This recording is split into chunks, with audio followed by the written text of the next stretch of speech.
कहानी का पूरा आनंद लेने के लिए इसके पिछले भाग को सुनना बिल्कुल भी मत भूलिएगा।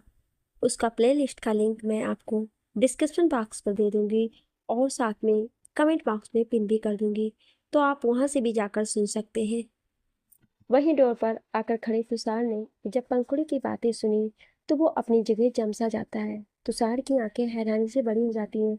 उसे तो ऐसा लग रहा था जैसे मानो उसे अपनी कानों पर विश्वास ही नहीं हो रहा था। वहीं परिवार वाले भी उसकी बातें सुनकर हैरान रह जाते हैं। वो उसकी तरफ देखकर कुछ बोलने ही वाले होते हैं कि तभी पंखुड़ी कुछ ऐसा बोलती है जिसे सुनकर सभी और भी ज्यादा हैरान रह जाते हैं। सभी एकटक उसे देखने लगते हैं और सोचते हैं कि पंखुड़ी ये सब क्या बोल रही है। पंखुड़ी सबकी तरफ अजीब नजरों से देख रही थी और बोली, आप लोग कौन हैं और मैं? ये सुनकर सभी हैरान रह जाते हैं। और वहीं डोर पर खड़ा तुषार भी पंखुड़ी की बात सुनकर हैरान था। तभी उसकी माँ पंखुड़ी के बालों को सहलाते हुए बोली, पंखु बेटा, कैसी बात कर रही हो? मैं हूँ तेरी माँ, और तू ऐसे क्यों बोल रही है?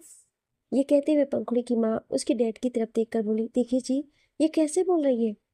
तभी पंखुड़ी एक बार फिर से अपनी माँ और डैड को अजीब नजरों से देखती हुई बोली, पर मैं आपको नहीं जानती, आप कौन है?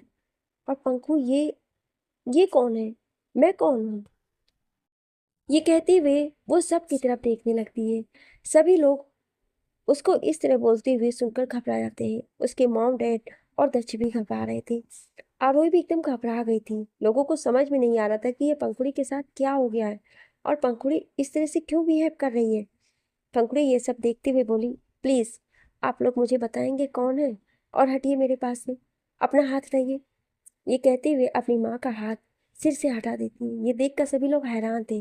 पंखुड़ी सबकी तरफ देखते हुए बोली, प्लीज मुझे बताओ कौन है आप लोग। ये कहते हुए वो बहुत तेज चीखती है और तेज से चिल्लाते हुए बोली, आ मेरा सर। ये कहते हुए सिर पकड़ लेती है और वो पैनिक होने लगती है।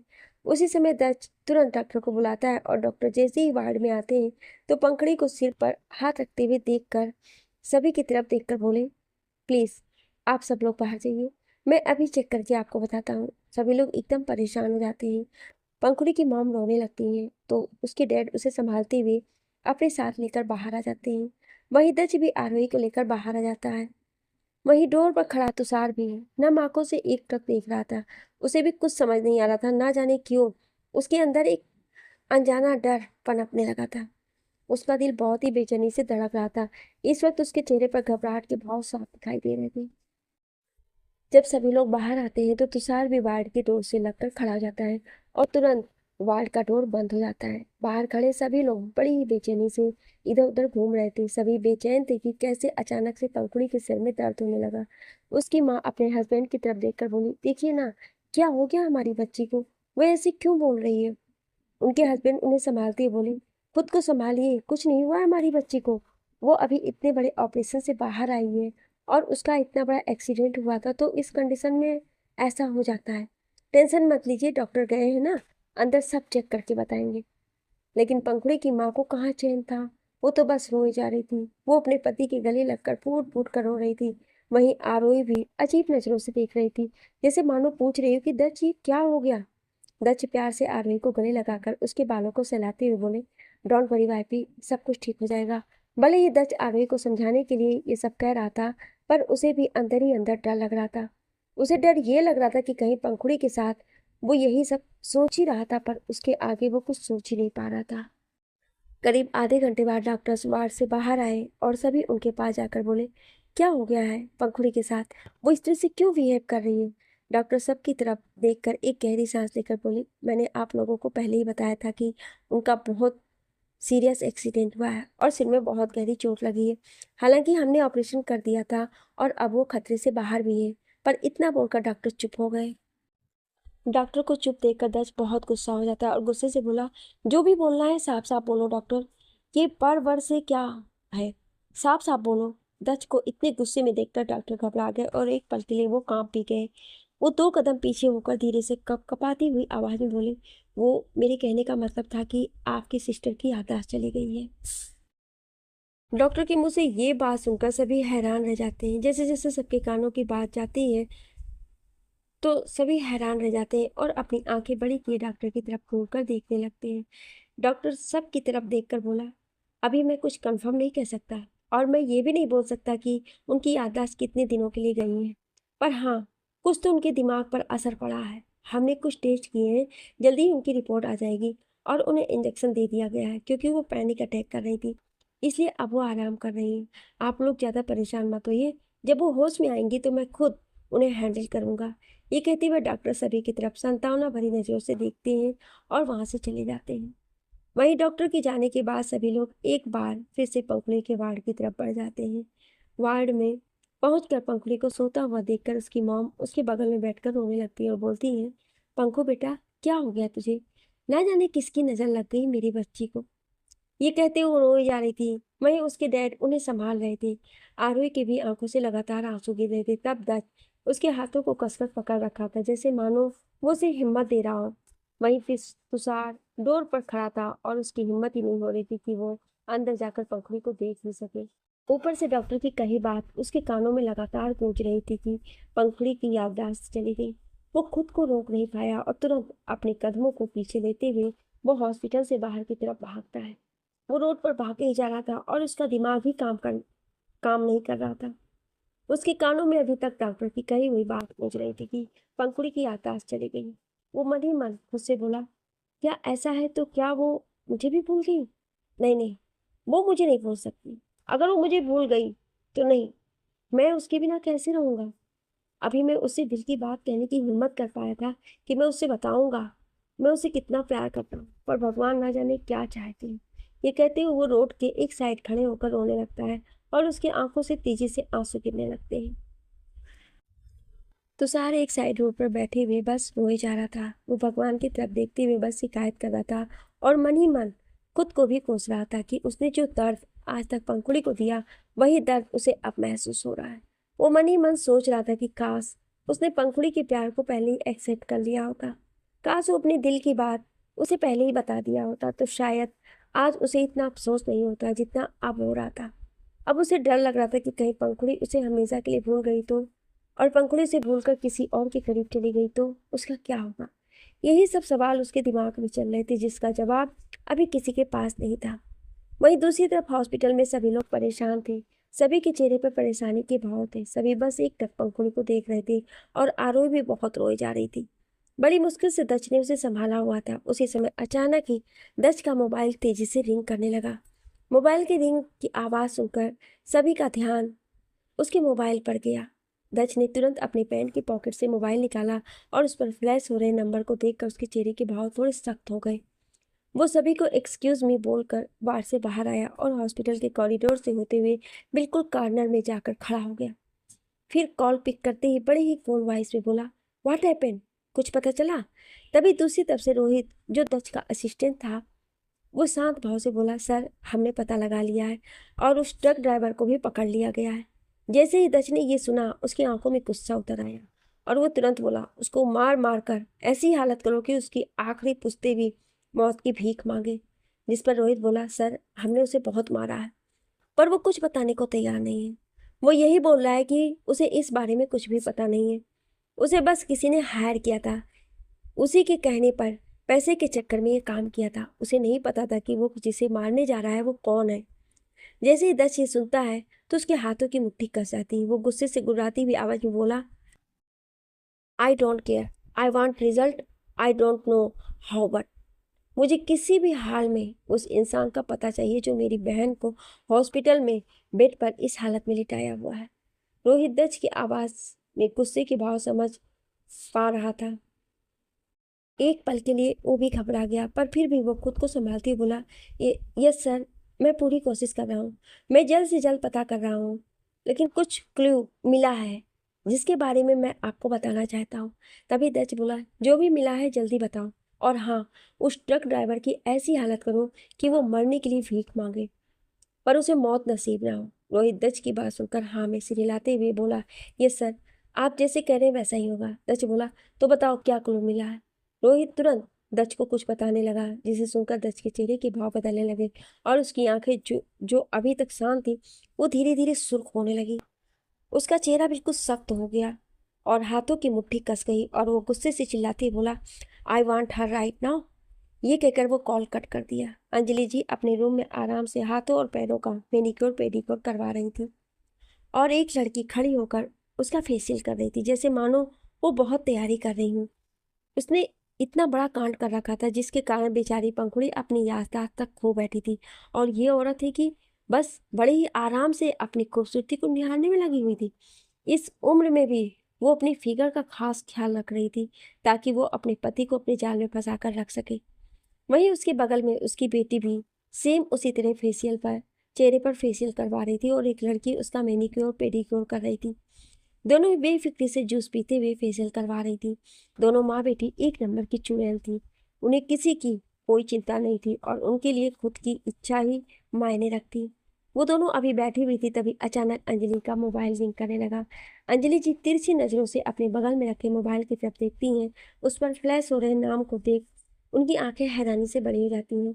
कुछ सोचकर वो झट से अपने मोबाइल पर आ रहे कॉल को कट कर देती हैं। उनके चेहरे पर थोड़े से परेशानी के भाव आ गए थे, पर खुद को नॉर्मल दिखाते हुए वो आपस से अपना मैनिक्योर करवाने लगती हैं। तभी एक बार फिर से मोबाइल रिंग करने लगता है तो अंजलि गुस्से में आ गई। तभी वो पार्लर वाली लड़की को अपने हाथों से इशारा करते हुए एक साइड जाने को कहती है।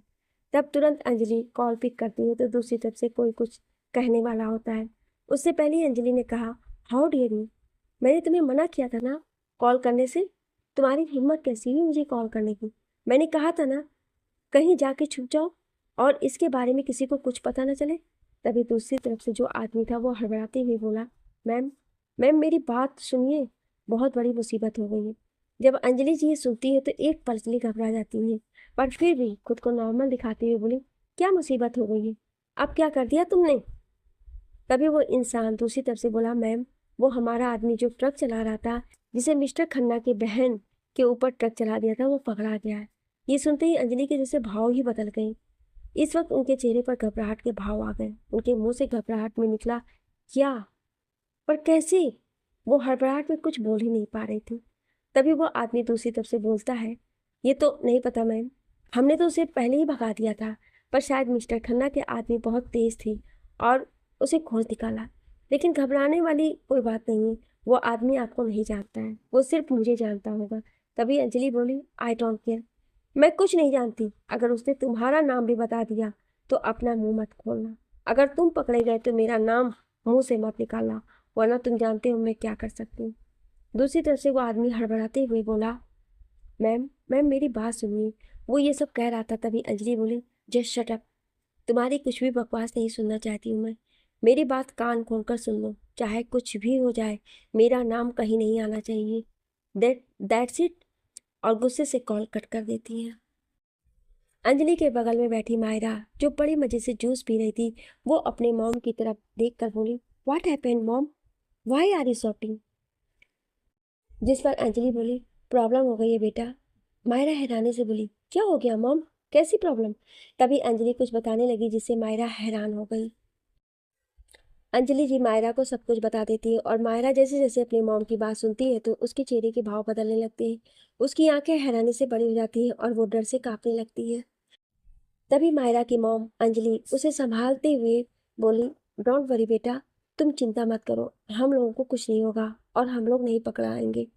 तभी मायरा झट से अपनी मॉम का हाथ झटकते हुए बोली, मॉम इसमें मेरी कोई गलती नहीं है, ये सब कुछ आपने किया है और ये सब करने से पहले मुझे एक बार बताया भी नहीं था।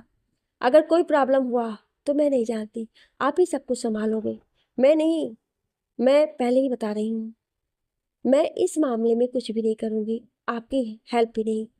ये कहते हुए मायरा तुरंत अपनी मॉम का हाथ झटक कर रूम से बाहर निकल जाती है।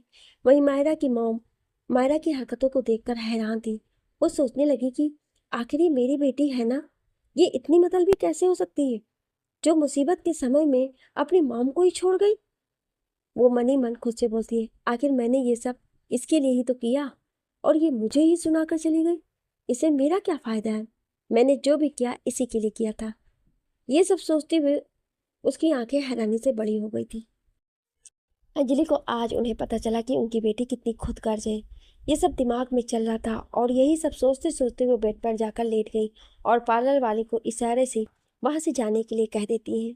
अब वो सोचने लगी कि वो अब कैसे खुद को बचा सकती है। वहीं दच था कि रोहित से फोन पर सारी बातें सुन गुस्से से लाल हो गया। उसी तरह तमतमाते हुए बोला, I am coming in just 15 minute. ये कहते हुए तुरंत कॉल के कट किया और गुस्से से वाल की तरफ देखा। फिर अपने लंबे लंबे कदमों को बढ़ाते हुए हॉस्पिटल से बाहर निकल गया। वो हॉस्पिटल से जाने से पहले किसी को बताना भी जरूरी नहीं समझा और तुरंत कार में बैठा। फिर खुद ड्राइव करते हुए फुल स्पीड में कार को आगे बढ़ा दिया।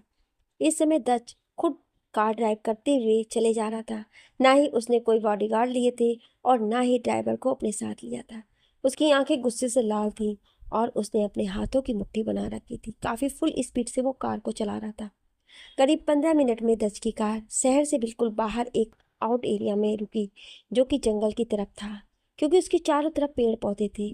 दच वहां कार को रोककर तुरंत कार से बाहर आया और अपने लंबे लंबे कदमों को बढ़ाते हुए तुरंत आगे बढ़ने लगा। वहीं पेड़ से गिरा एक पहाड़ नुमा दिखाई दिया और वहां जाकर उसने अपने हाथों से उस पहाड़ पर प्रेस किया तो वो पहाड़ डोर के रूप ले लिया और धीरे धीरे डोर ओपन होने लगा। दच उसी में से आगे बढ़ा तो एक अंडरग्राउंड की सीढ़ियां दिखाई पड़ती हैं। फिर दच उसी से होते हुए आगे बढ़ गया। जब वो नीचे उतरा तो वहां पर बहुत सारे बड़े बड़े रूम थे। सब रूमों में अलग अलग तरह के काम होते थे। सभी रूमों में लोगों को अलग अलग तरीके से टॉर्चर किया जाता था। वॉल की चारों तरफ तलवार लटके हुए थे, जिससे साफ पता चल रहा था कि ये सब बहुत खतरनाक है और ये एरिया भी बहुत खतरनाक है। वहीं पूरे रास्ते बहुत सारे बॉडीगार्ड्स खड़े थे, जो दच को आते देख अपने सिर को झुकाकर उसे ग्रीट कर रहे थे। दच भी बिना किसी एक्सप्रेशन के आगे बढ़ रहा था। वो थोड़ा ही आगे बढ़ा था कि उसे किसी के चीखने की आवाज़ सुनाई पड़ी, जिसे सुनकर वो अपने कदमों को और तेज कर लेता है और आगे बढ़ते हुए रूम में चला जाता है। रूम में पहुंचते ही वहां खड़ा उसका खास आदमी शेरा अपने सिर को झुकाकर बोला, मैंने इसे बहुत मारा, ये वही ट्रक ड्राइवर है। दच उसकी बात सुनकर आंखों से इशारा किया और आगे बढ़ गया। फिर उस ट्रक ड्राइवर के पास जाकर उसकी आंखों में घूर कर देखने लगा। ट्रक ड्राइवर ने जैसे ही दच के गुस्से से लाल आंखों को देखा तो डर से उसकी और हालत खराब हो गई। उस ट्रक ड्राइवर को देख साफ पता चल रहा था कि पहले से उसे काफी मारा गया हो। वहीं वो ट्रक ड्राइवर पूरी तरह से कांप रहा था। तभी दच अपने कोर वॉइस में लगभग चिल्लाते हुए बोला, who the hell of doing this? किसके कहने पर तुमने ये सब किया? जिस पर वो ट्रक ड्राइवर डरते हुए बोला, साहब मुझे नहीं पता, मुझे तो सिर्फ एक फ़ोन आया था और पैसे मेरे अकाउंट में डाल दिए गए थे, मुझे इस बारे में कुछ नहीं पता वो कौन है। तभी अपने पैरों को उसके चेहरे की तरफ ले गया और उसके गालों पर अपने जूतों से मसलते हुए बोला, सीधे सीधे बता दे, वरना ऐसी मौत मिलेगी तुझे कि तेरी रूह तक कांप जाएगी। दच की गुस्से से भरी बातें सुनकर वो ट्रक ड्राइवर और भी ज़्यादा डर गया। वो डरते हुए बोला, मैं सही बोल रहा हूँ सर, मुझे कुछ नहीं मालूम, मैं कुछ नहीं जानता। ये देखकर दच अपने पैरों को उसके गालों पर से हटाया और फिर नीचे बैठ गया। तब शेरा की तरफ अपने हाथों को बढ़ाया तो वो समझ गया और एक औजार दच को पकड़ाया। फिर दच ने ट्रक ड्राइवर के हाथों को लिया और उसकी उंगलियों के नाखून को पकड़कर उस औजार से खींच दिया, जिससे उस ट्रक ड्राइवर की एक तेज चीख पूरे रूम में गूंज उठी, जो कि बहुत ही ज़्यादा दर्दनाक थी। उसकी उंगलियों से खून बहने लगे थे और वो ट्रक ड्राइवर चीख रहा था, पर दच था कि उसे छोड़ ही नहीं रहा था। वो एक के बाद एक 2-3 उंगलियों के नाखून निकाल लेता है। जब ट्रक ड्राइवर से नहीं रहा जाता तो कहता है, मैं बताता हूँ सर। ये सुनते ही दच के होठों पर एक खतरनाक स्माइल आ जाती है। दच उसी तरह खतरनाक स्माइल लिए उस ट्रक ड्राइवर की तरफ देखकर बोला, यही बात तुम पहले बता देती तो शायद। इतना ही बोलकर वो चुप हो गया। वो ट्रक ड्राइवर बिलक बिलक कर रोते हुए बोला, साहब एक कॉन्ट्रैक्टर है, उसी ने मुझे कॉल किया था। जब भी उसे कोई काम होता है तो वो मुझसे ही अपना काम करवाता है और उसके लिए वो मुझे बहुत सारे पैसे भी देता है। तभी वो आगे बोलता है, तो मैं आपकी बहन को मारना भी नहीं चाहता था, मैं तो किसी और को। ये कहते ही चुप हो जाता है। ये सुनते ही दच की भवें तन जाती है और वो उसी तरह गुस्से से ट्रक ड्राइवर की तरफ देख कर बोला, तुम्हारे कहने का मतलब क्या है? किसे मारने आए थे तुम? ये सुनते ही ट्रक ड्राइवर एक बार फिर से कांप गया, क्योंकि वो जान गया था कि जैसे उसके लिए बहन इंपॉर्टेंट है तो वो लड़की भी दच के लिए इंपॉर्टेंट होगी। इसलिए वो डर से कुछ बता नहीं पा रहा था। तभी दच उसके बालों को कसकर पकड़ा और उसके गालों को दबोचते हुए बोला, सच बता, किसको मारने आया था? ये सुनते ही ट्रक ड्राइवर डर से बोला, आ से कुछ नाम बताता है। जिसे सुनकर दच गुस्से से तमतमाने लगता है और उसके हाथों की मुट्ठी कस जाती है, जिस कारण सभी नसें उभर आती हैं। इस वक्त वो बहुत भयानक लग रहा था, जैसे कोई नर का राक्षस। तभी दच ने कुछ ऐसा किया जिससे सबकी आंखें फटी की फटी रह गई। दच उस ट्रक ड्राइवर को गुस्से से घूर कर देखा तो वो ट्रक ड्राइवर डरते हुए धीरे से बोला, उस सर, मुझे उस लड़की के बारे में कुछ नहीं पता था। वो कोई और लड़की है। जो भी है मुझे नहीं पता, पर मेरे पास उस लड़की का फोटो आया था, लेकिन वो आपकी बहन नहीं थी। न जाने कैसे वो लड़की आपकी बहन से आगे निकल गई और आपकी बहन बीच में आ गई, वरना आज मैं उसी को मार देता। गलती से आपकी बहन मारी गई। ना जाने वो लड़की कौन से अच्छे कर्म करके आई थी कि आपकी बहन के साथ बुरा हो गया। मुझे मिलती तो मैं उसे अभी भी मार देता। ये सुनते ही दच उसे गुस्से से घूर रहा था। तभी दच का खास आदमी सेरा उसका मोबाइल चेक किया तो उसमें से जो फोटो निकली उसे देखकर वो घबरा गया। दच तुरंत सेरा की तरफ घूर कर देखते हुए बोला, किसकी फोटो है? जिस पर सेरा डर के कारण कुछ बोल ही नहीं पा रहा था। दच गुस्से से बोला, गिव मी फोन। जिसे सुनते ही सेरा डर गया और कपकपाते हुए हाथों से मोबाइल को दच की तरफ बढ़ा दिया। फिर मन ही मन उस ट्रक ड्राइवर के लिए सोचने लगा कि अब तो इसे और भी बुरी मौत मिलने वाली है। जैसे ही दच ने मोबाइल में शो हो रहे फोटो की तरफ देखा तो उसकी आंखें जैसे जलने लगी थी, क्योंकि मोबाइल में किसी और की फोटो नहीं, आरोही की फोटो थी। आरोही की फोटो देखकर अपनी जलती हुई निगाहों से उस ट्रक ड्राइवर की तरफ देखा। वहीं वो ट्रक ड्राइवर दच की तरफ बिना देखे ही बोला, देख लिया ना सर, ये आपकी बहन नहीं है, मैं तो इसे मारने आया था। इसकी किस्मत अच्छी थी जो बच गई। अगर मुझे दोबारा मौका मिले तो मैं इसे मार सकता हूँ। अभी वो इतना ही बोल पाया था कि ट्रक ड्राइवर के बाकी के शब्द उसके गले में ही रह गए, क्योंकि दच चाकू उठाकर उसके गले के आर पार कर दिया था और उस ट्रक ड्राइवर की मौत उसी वक्त हो गई थी। उसकी आंखें खुली की खुली रह गई। ऐसा लग रहा था कि अब उसकी आंखें हमेशा खुली रहेंगी। दच उस ट्रक ड्राइवर को जमीन पर घसीटते बोला, हाउ डेयर यू, तुमने मेरी जान, मेरी मोहब्बत के लिए ऐसा बोला? तुम्हारी हिम्मत भी कैसी हुई उसे मारने के बारे में सोचने की? तुम नहीं जानते दच खन्ना क्या चीज है। वो मेरे लिए मेरी वाइफ नहीं, मेरा जुनून, मेरा पागलपन, मेरा सनक, मेरा सुकून, सब कुछ है वो। अगर कोई उसकी तरफ आंख उठाकर भी देखे तो मैं उसकी आंखें निकाल लूं। और तुमने उसे मारने की कोशिश की। ये कहते वो एक बार फिर उसके गले से चाकू निकाला और दोबारा गले के आर पार कर दिया। इस वक्त डच किसी पागल साइको इंसान की तरह बिहेव कर रहा था। ट्रक ड्राइवर मर चुका था, पर फिर भी डच उसको पैरों से हाथ को रगड़ रहा था और गुस्से से तिलमिलाते हुए बस चिल्लाया जा रहा था, आरोही मेरी लाइफ है, सुकून है, जुनून है और पागलपन है। ये कहते हुए वो चिल्ला रहा था। अचानक वो तेज तेज हंसने लगा। इस वक्त वो किसी खतरनाक साइको की तरह बिहेव कर रहा था। वहीं उसके पास में खड़ा शेरा डर से एक साइड हो गया। इस वक्त उसके चेहरे पर डर के भाव आ गए थे। शेरा जो खुद एक खतरनाक इंसान है, जिसे लोगों को मारने में बहुत मजा आता था, वो आज दच का ये रूप देखकर डर से कांप रहा था। उसे मन ही मन ये लग रहा था कि बॉस तो ऐसे नहीं थे। फिर अचानक इन्हें क्या हो गया? अब उसे समझ आया कि उसके बॉस मैम के लिए पागलपन और जुनून से भरे हुए हैं। वहीं कुछ देर बाद दच उसी तरह हंसते हुए ही वहीं चेयर पर जाकर बैठ गया और बड़बड़ाते हुए बोला, मेरी मोहब्बत को मारने चला था? जो कोई भी उसके करीब गया मैं उसे मारने के लिए तैयार रहता हूँ। और इसकी इतनी हिम्मत? ये कहते हुए वो शेरा की तरफ घूर कर देखा। शेरा जो कि एक साइड खड़ा था, तो वो दच के घूर के देखने से डर से कांप गया और वो कांपते हुए अपनी नजरें नीचे करके खड़ा हो गया। वहीं दच तेज आवाज में बोला, पता करो ये सब किसने करवाया है। I want all information in 1 hour. ये कहते हुए दच तुरंत वहां से उठ गया। अभी तक उसके चेहरे और शरीर पर उस ट्रक ड्राइवर के खून के छींटे पड़े हुए थे। ये देखकर दच दूसरे रूम में गया और वहीं सीधे वॉशरूम में चला गया। वहां जाकर उसने सारे कपड़े एक एक करके फर्श पर फेंका और शावर के नीचे खड़ा हो गया। अभी दच का दिमाग बिल्कुल भी काम नहीं कर रहा था। वो गुस्से से बौखलाया हुआ था और उसकी बॉडी पूरी लाल हो गई थी। वो शावर के नीचे खड़े होकर खुद को कंट्रोल करने की कोशिश में लगा हुआ था। वहीं वो वाल पर अपने हाथों के मुक्के बनाकर मारे जा रहा था और गुस्से से बोला था, मेरी आरोही को मारेगा? ये कहते वो बार बार बड़बड़ा रहा था। करीब आधे घंटे बाद वो वॉशरूम से बाहर आया। वो इस वक्त वी सेप कमर पर टॉवल लपेटे हुए था। वो अब तक खुद को काफी कंट्रोल कर चुका था और उसका गुस्सा शांत हो चुका था। वो वहीं रूम में बने कबर्ड में से कपड़े निकाले और कुछ देर में उसे पहनकर बाहर आया। अपने लंबे लंबे कदमों को बढ़ाते हुए वो बाहर निकल गया। बाहर आकर वो कार में बैठा और कार को फुल स्पीड में हॉस्पिटल की तरफ बढ़ा दिया। हॉस्पिटल में सब दच को ना देखकर परेशान थे और आरोही भी उसे इधर उधर देख रही थी। वो एक नर्स से भी जाकर पूछी कि क्या आपने मेरे हस्बैंड को देखा है, पर नर्स बोली मैंने तो नहीं देखा। अब आरोही थोड़ी परेशान होने लगी थी कि आखिर दच कहाँ जा सकता है। वो तुरंत मोबाइल निकालकर दच को कॉल करती है, पर उसका मोबाइल स्विच ऑफ बता रहा था। ये देखकर आरोही को और अजीब लगा। वो ये सोच रही थी कि आखिर दच कहाँ गया। अभी पंखुड़ी को लेकर उसकी मॉम डैड परेशान थे, इसलिए आरोही चाहती थी कि अभी दच का यहाँ रहना बहुत जरूरी है, क्योंकि वही अपने मॉम डैड को संभाल सकते थे।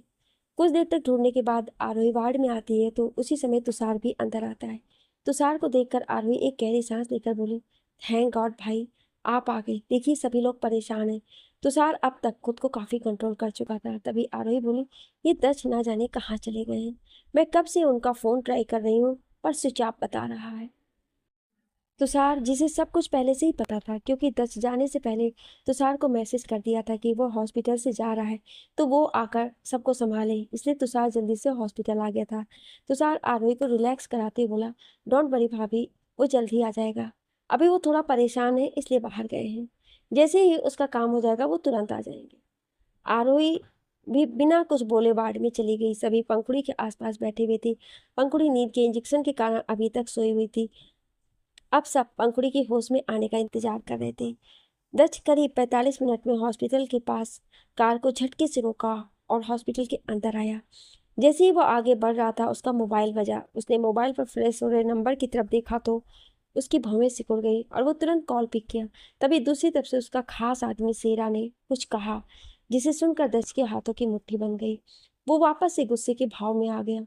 वो अपने दांत पीसते बोला, कैच हर राइट नाउ और उन्हें बेस पर ले जाओ।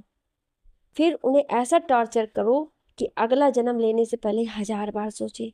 ये कहकर वो कॉल कट कर दिया। वो पीछे मुड़ा तो सामने खड़े इंसान को देखकर चौंक गया। फिर कुछ ही सेकंड में खुद को नॉर्मल करके सामने खड़े इंसान की तरफ प्यार भरी नजरों से देखने लगा, क्योंकि उसके सामने खड़ा इंसान कोई और नहीं, आरोही थी, जो कि गुस्से से उसे घूर रही थी। आरोही ने अपने एक हाथ को कमर पर रखा हुआ था और गुस्से से मुंह फुलाए दच को घूर कर देख रही थी। दच आरोही को बड़े ही प्यार से देख रहा था। इस वक्त आरोही बहुत ही ज्यादा क्यूट और मासूम लग रही थी। वो धीरे से आगे बढ़कर जैसे ही आरोही के गालों को टच करने वाला था, वैसे ही आरोही उसके हाथों को झटक कर दूर करते हुए गुस्से से बोली, दूर रहिए मुझसे। कहाँ चले गए थे आप? ना कुछ बताना होता है, अचानक कहीं भी चले जाते हैं आप। मुझसे बात मत करिएगा। ये कहते वो गुस्से से वहां से जाने लगे। तभी दच आरोही की कलाई को पकड़कर अपनी तरफ खींचते हुए कॉरिडोर के एक कॉर्नर में लेकर गया और उसे दीवार से सटाकर खड़ा कर दिया। फिर उसकी तरफ झुकते बोला, why are you angry wifey? किस बात से तुम इतनी नाराज हो? आखिर ऐसी कौन सी गलती हो गई है मुझसे? आरोही गुस्से से नाक फुलाते बोली, अच्छा, अब आपको ये भी नहीं पता है कि आपसे कौन सी गलती हुई है? वाह, दैट्स ग्रेट। मैं आपका कब से वेट कर रही हूँ और यहाँ मॉम डैड भी सभी परेशान हैं पंकु की हालत देखकर, और आप है कि गायब हो गए। मैं अकेले कैसे सबको हैंडल करती। वो तो अच्छा है तुषार भाई आ गए, वरना। आरोही अभी इतना ही बोल पाई कि आगे के शब्द उसके गले में अटक गए, क्योंकि दच जो उसके चेहरे और हाव भाव एक्सप्रेशन को देखे ही जा रहा था, वो खुद को रोक नहीं पाया और आरोही के होठों पर अपना होठ रख दिया और बड़े ही पैसेटली उसके होठों को चूमने लगा। आरोही दच के अचानक ऐसा करने से हैरान रह गई और उसकी आंखें फटी की फटी रह गई। वो अपनी फटी हुई आंखों से अपनी जगह पर शून्य सी खड़ी थी। वो सोच ही नहीं सकती थी कि दच इस सिचुएशन में भी ऐसा कुछ करेगा। वहीं दच आरोही के होठों को अपने होठों के बीच दबाकर बड़े ही पैशनेट से चूम रहा था। शायद इस तरह से वो अपनी घबराहट और बेचैनी को कम करने की कोशिश कर रहा था, जो कि उसे कुछ सेकंड पहले ही हो रही थी, जब उसे ट्रक ड्राइवर ने यह बताया था कि वो आरोही को मारने आया था। ये सब सोचते हुए उसकी बेचैनी बढ़ती जा रही थी। भले ही उसने उस ट्रक ड्राइवर को मार दिया था, पर उसे बहुत डर लग रहा था। वो आरोही को एक सेकंड के लिए खुद से दूर नहीं करना चाह रहा था। उसे अगर कुछ हो जाता तो वो कैसे जीता। ये सब सोचते हुए उसकी दिल की बेचैनी बढ़ती जा रही थी। वो खुद को साफ करने और अपनी बेचैनी को कम करने के लिए वो आरोही के होठों के रस्से को बड़े ही प्यार से पिए जा रहा था। वहीं आरोही, जो कि कुछ सेकंड के लिए बिल्कुल सुन्न सी रह गई थी, जैसे ही वो सेंस में आती है तो दच के कंधे पर हाथ रख उसे खुद से दूर करने लगती है। वो बार बार अपने चेहरे को इधर उधर कर रही थी पर दक्ष था कि उसे छोड़ ही नहीं रहा था, जैसे मानो आज वो अपने दिल की प्यास बुझा कर ही रहेगा। उसे देखकर ऐसा लग रहा था कि जैसे कई दिन हो गए हो और वो उसे जी भर के चूम नहीं पाया हो। इस तरह से वो उसकी होठों के रसों को पी रहा था। आरोही काफी देर तक उसे छुड़ाने की कोशिश कर रही थी, पर आरोही की पकड़ उस पर कसती जा रही थी। वो महसूस कर आरोही खुद को ढीला छोड़ देती है और बिल्कुल शांत हो जाती है। जैसे ही दक्ष को यह एहसास होता है कि आरोही शांत हो गई है, तो कुछ सेकंड बाद वो उसके होठों को धीरे से छोड़ देता है। अब तक आरोही के होठ बिल्कुल रेड और स्वेल हो गए थे, जिस कारण आरोही और भी ज्यादा क्यूट लग रही थी। दच अपनी बड़ी बड़ी आंखों से बस उसके होठों की तरफ घूरे जा रहा था। वहीं आरोही दच के छोड़ते ही गहरी गहरी सांसें लेने लगा और उसके कंधे पर अपना सिर रखकर खुद को कंट्रोल करने लगा। दच बड़े ही प्यार से आरोही के बालों को सहलाते हुए उसे शांत कर रहा था। कुछ सेकंड बाद जैसी आरोही शांत होती है, तो वो एक झटके में दच को उससे दूर करते हुए बोली, यू बेशर्म इंसान। ये कहते हुए उससे दूर हुई और जल्दी जल्दी अपने कदमों को बढ़ाते हुए बाड़ की तरफ भागी, क्योंकि उसे डर था कि अगर दच को वापस से मौका मिले तो वो एक बार फिर से उसके होठों को चूमने से रोकेगा नहीं। शायद इस बार की किस पहले से ज्यादा पैशनेट हो, और अभी वो आरोही ऐसा कुछ करना नहीं चाहती थी, इसलिए वो तुरंत भागकर पंखुड़ी के बाड़ में चली गई। वहीं दच आरोही को भागते हुए देखकर खुद को मुस्कुराने से रोक नहीं पाया और बालों में हाथ फेरते हुए बोला, ओ वाइफी, तुम्हारा ये गुस्सा, जुनून और तुम्हारे ये रेड लिप्स मेरी तो जान ही निकाल रही है। और इस कुछ सेकंड में वो पहले फोन से बात हुई बातों को सुनकर जो गुस्सा हो गया था, अब बिल्कुल नॉर्मल था। वहीं उसका गुस्सा और दिल की बेचैनी कम हो गई थी। फिर वो भी मुस्कुराते हुए सीधे वार्ड की तरफ बढ़ गया। वो पंखुड़ी के वार्ड में पहुंचा तो सभी लोग पंखुड़ी के आसपास उसे घेर कर बैठे हुए थे। अब पंखुड़ी होश में आ गई थी और सबकी तरफ टिमटिमाते हुए आंखों से टकटकी लगाए देखे जा रही थी। डॉक्टर ने उसे समझा बुझाकर बस इतना बता दिया था कि ये तुम्हारी फैमिली है और ये तुम्हारे मॉम डैड है, जिस कारण पंखुड़ी अब थोड़ी कंफर्टेबल थी। पर अभी भी वो पूरी तरह से कंफर्टेबल नहीं थी, लेकिन वो खुद को संभालने की पूरी कोशिश कर रही थी। वहीं उसकी फैमिली भी ऐसा महसूस नहीं होने दे रही थी कि उसने अपनी याददाश्त खो दी है। उसके मॉम डैड तो उसे ठीक देख कर ही खुश थे। वहीं दच भी पंखुड़ी के पास गया और उसके माथे को सहलाकर बोला, कैसा है मेरा बच्चा। जिस पर पंखुड़ी टिमटिमाती हुई आंखों से उसे देखी और एक हल्की मुस्कान के साथ बोली, मैं अच्छी हूँ भाई। ये सुनते ही दच के होठों पर एक मुस्कान आ गई। दच मुस्कुरा कर बोला, बस तू जल्दी ठीक हो जा। मुझे मेरी पंखु हंसती खेलती और शरारत करती हुई अच्छी लगती है। ये सुनकर पंखुड़ी हल्का सा मुस्कुरा दी, क्योंकि उसे कुछ भी याद नहीं था वो कैसी थी। अभी वो बिल्कुल शांत स्वभाव की थी, शायद उसे अभी एडजस्ट करने में टाइम लगे। वहीं आरोही भी उसके पास आकर बोली, हाँ पंखु, तुम जल्दी से ठीक हो जाओ, क्योंकि तुम्हारी भाभी तुम्हारे साथ बहुत सारी शॉपिंग और घूमने जाना चाहती है। ये सुनकर पंखुड़ी मुस्कुरा दी और हाँ में अपना पलकों को झपका दी। वहीं सभी लोग पंखुड़ी से कुछ ना कुछ बातें कर रहे थे, पर तुषार, जो कि एक साइड खड़ा था, वो बस पंखुड़ी को एक टक निहारे जा रहा था। वो ना तो कुछ बोल रहा था, ना ही उसके करीब जा रहा था। वो बस एक साइड खड़े होकर पंखुड़ी को ही देखे जा रहा था। अभी उसके अंदर बातें करने की हिम्मत नहीं थी और उसका दिल रोए जा रहा था। वो खुद को ही कोसे जा रहा था कि क्यों उसने पंखुड़ी के प्यार को एक्सेप्ट नहीं किया। अगर उसने पंखुड़ी के प्यार को एक्सेप्ट कर लिया होता, तो आज वो सबके सामने खुलकर उसके पास जाकर प्यार जता सकता था। पर अफसोस उसने ही देर कर दी। वो यही मन ही मन सोच रहा था, पर फिर भी वो खुद को कंट्रोल किए खड़ा था। तभी उसे अपने कंधे पर किसी का हाथ महसूस हुआ और वो अपनी नजरों को उठाकर देखा तो दच वहां खड़ा था। दच उसकी तरफ देखकर अपनी भवें को उचकाते हुए बोला, कहाँ खोया है तुम पर इस तरह शांत रहना सूट नहीं करता, बात क्या है। जिस पर तुषार खुद को संभालते हुए तुरंत बोला, नहीं नहीं, कुछ भी तो नहीं। मैं बस पंखुड़ी का इतना बड़ा एक्सीडेंट हुआ है, बस यही। दच अपने कंधे उचकाते हुए बोला, सो वाट, वो मेरी सिस्टर है। मेरी फैमिली परेशान है, समझ आ रहा है, पर तू क्यों परेशान है। जिस पर तुषार बोला, तेरी सिस्टर है तो मैं भी तो उसे अपनी।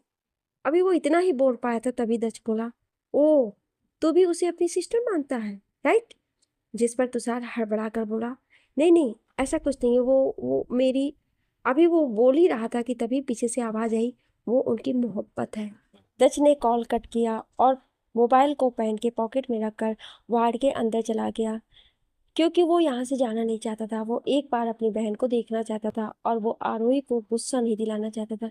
इसलिए ये सोचकर वो एक गहरी सांस लिया और खुद के गुस्से को कंट्रोल करके वार्ड के अंदर चला गया। वार्ड के अंदर सभी लोग पंखुड़ी के आसपास बैठे हुए थे।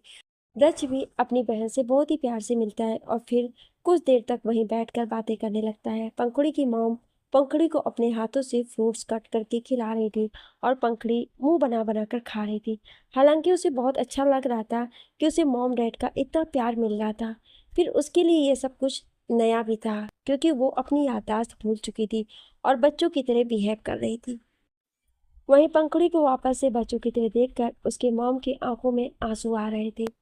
वो यही सोच रही थी कि उसकी पंखु वापस से बचपन में पहुंच गई हो।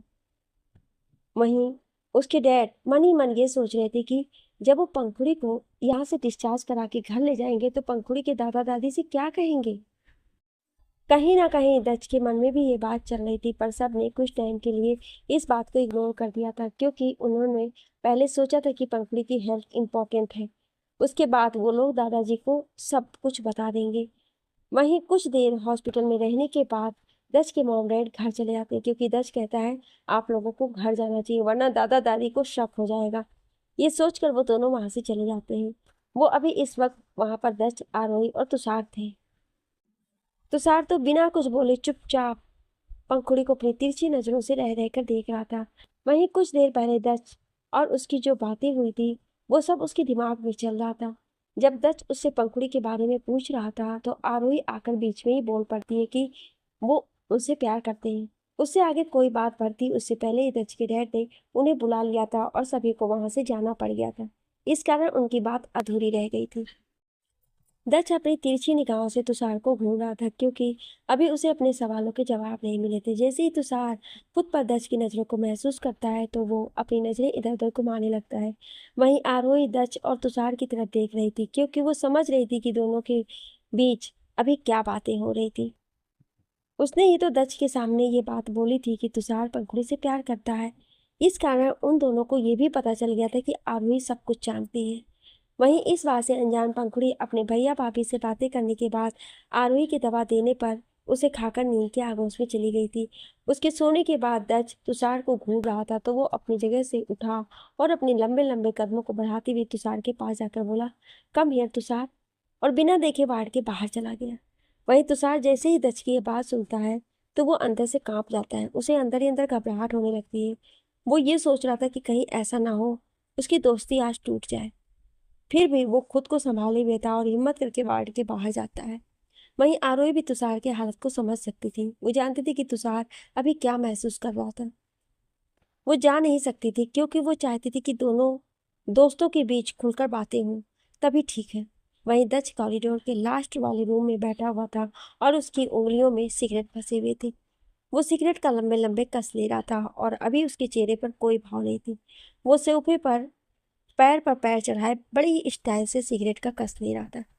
जैसे ही तुषार वहां गया तो दच का रूप देखकर डर सा गया, लेकिन हिम्मत करके धीरे से आगे बढ़ा। तभी दच बिना उसकी तरफ देखे सिट हियर ये कहते हुए चेयर की तरफ इशारा किया। तुषार तब हिम्मत करके बैठ गया और हिम्मत से दच से बोला, तू मुझे यहाँ क्यों। तभी दच बोला, तू मेरा कौन है। ये सुनते ही तुषार हैरान हो गया और वो सोचने लगा कि अचानक दच ये क्या पूछ रहा है। वो हकलाते बोला, ये तू क्या पूछ रहा है, ये भी कोई सवाल है।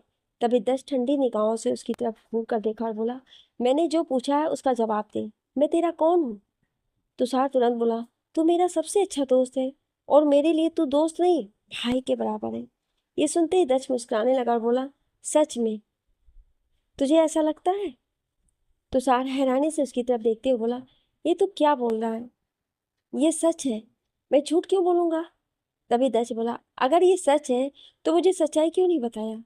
अगर तू मुझे सच में अपना सच्चा दोस्त मानता है तो तूने आज तक इतनी बड़ी बात क्यों छुपाई। ये सुनते ही तुषार अपनी नजरें इधर उधर करके बोला, कौन सी बात, तू क्या बोल रहा है, मुझे कुछ समझ नहीं आया। दच बोला, अभी भी तू सच नहीं बोलेगा, अभी भी बहाने करेगा। ये कहते हुए वो लंबे लंबे कस लेते हुए सिगरेट को ट्रे में कस करते हुए चेयर पर से उठा और तुषार की तरफ बढ़ गया। तुषार के पास जाकर गुस्से से बोला, तू अब भी अपनी बातों पर ही रहेगा, यह सच भी बोलेगा? जैसे ही तुषार ने दच की आंखों में गुस्सा देखा तो वो घबरा जाता है। वो डरते हुए बोला, देख यार, मैं कोई गलत नहीं बोल रहा हूँ, मैं सच बोल रहा हूँ। दच उसी तरह अपनी ठंडी निगाहों से तुषार की तरफ देखकर बोला, अभी भी तू झूठ बोलेगा? क्या सीन है तुम्हारा और मेरी बहन पंकु के बीच? तुषार घबरा गया और अपनी आंखों को बड़ी किए हुए बोला, क्या मतलब है तेरा? कौन सा सीन? ऐसा वैसा कोई सीन नहीं है। दच बोला, सच में? हाँ, ये सच है। तुषार दच की बात पर कुछ नहीं बोलता है। तभी दच दोबारा बोला, क्या तू मेरी बहन को लाइक नहीं करता है? तुषार तुरंत बोला, पागल है क्या? मैं क्यों लाइक करने लगा? दच तुरंत उससे दूर होकर चेयर के पास गया और चेयर पर बैठकर पैरों पर पैर चढ़ाकर वापस से बैठ गया। फिर अपने पैंट के पॉकेट से सिगरेट निकालकर उसे जलाते हुए कस किए जा रहा था और बोला, मतलब तू मेरी बहन को लाइक नहीं करता? वो तेरे लिए कोई मायने नहीं रखती, राइट? दच की बात पर तुषार बोला, ऐसा कुछ नहीं है, वो तेरी बहन है। मैं ये भी नहीं कहूँगा कि मैं उसे लाइक करता हूँ, और ये भी नहीं कह सकता कि वो मेरे लिए मायने नहीं रखती। दच को तुषार की हालत देखकर उसे हंसी आ रही थी। वो अपनी हंसी को कंट्रोल करके उसी तरह बोलता है, ठीक है, अच्छी बात है, तू मेरी बहन को लाइक नहीं करता है, फिर तो मेरे लिए अच्छा है। जैसे ही तुषार ये सुनता है तो बोलता है, तेरे कहने का क्या मतलब है? तभी दस तुषार की तरफ देखकर बोला, मैंने अपनी बहन के लिए, वो अभी इतना ही बोल पाया था कि जिसे सुनकर तुषार हैरान रह गया। क्या कहने वाला था दच अपनी बहन के लिए, जिसे सुनकर तुषार हैरान रह गया? जानने के लिए सुनिए अगले भाग में। और कहानी अच्छी लगी हो तो लाइक, शेयर और कमेंट करना बिल्कुल भी ना भूलें। और हमारे चैनल पे जो नए हैं वो सब्सक्राइब जरूर करें। Thank you.